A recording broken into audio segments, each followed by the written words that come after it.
Hello, আমি প্রীতি। আজ আমি তোমাদের আমার বান্দরবান ভ্রমণের গল্প শোনাবো।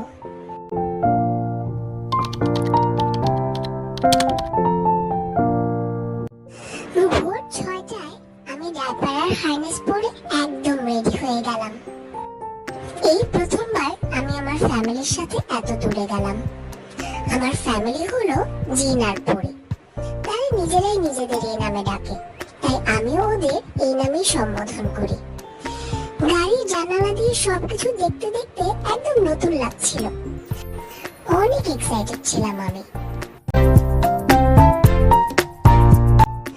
গাড়ি চলতে চলতে আমরা মাঝপথে বেশ কয়েকবার বিরতি নিলাম। আমিও একটু খাওয়া দাওয়া করে নিলাম এই ফাঁকে।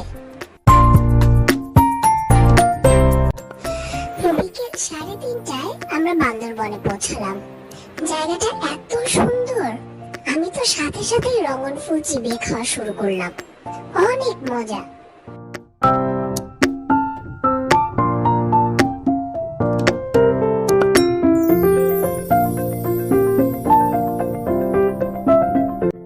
আজ ছিল আসল অ্যাডভেঞ্চার। আমি জিনের কাঁধে বসে চাঁদের গাড়িতে চড়লাম। হাওয়ার ঝাপটা লাগছিল, একটু ভয়ও পেয়েছি, কিন্তু ভালোও লাগছিল আমার।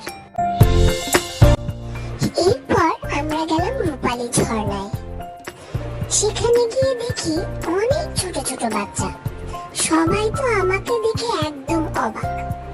আমাকে অনেক মজার মজার খাবার এনে দিল, একদম আমার ফ্যান ক্লাব। সেখান থেকে আমরা গেলাম মেঘলা। আমরা ঝুলন্ত ব্রিজে চড়লাম, অনেক সুন্দর সুন্দর গাছপালা দেখলাম। জীবনে প্রথমবারের মতো কেবল কারেও চড়লাম। কেবল কারে আমি জিনের কাঁধে বসে উপর থেকে সবকিছু দেখছিলাম। অনেক সুন্দর লাগছিল সব।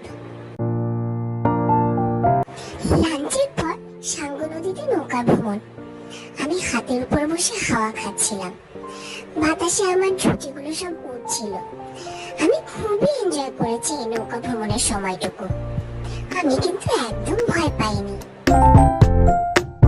পরদিন ভোর 6টায় উঠলাম। আমি আর জিন একসাথে পাহাড়ের চূড়ায় সূর্যোদয় দেখলাম। হালকা ঠান্ডা বাতাসের সাথে নরম আলো। আমি আরাম করে বসে সব দেখছিলাম।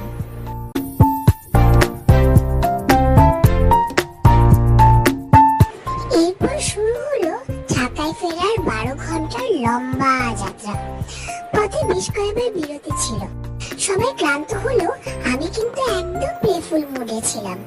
তো এই ছিল আমার বান্দরবান অ্যাডভেঞ্চার। এই ভ্রমণ আমার জন্য অনেক স্পেশাল ছিল। আজকে যাই।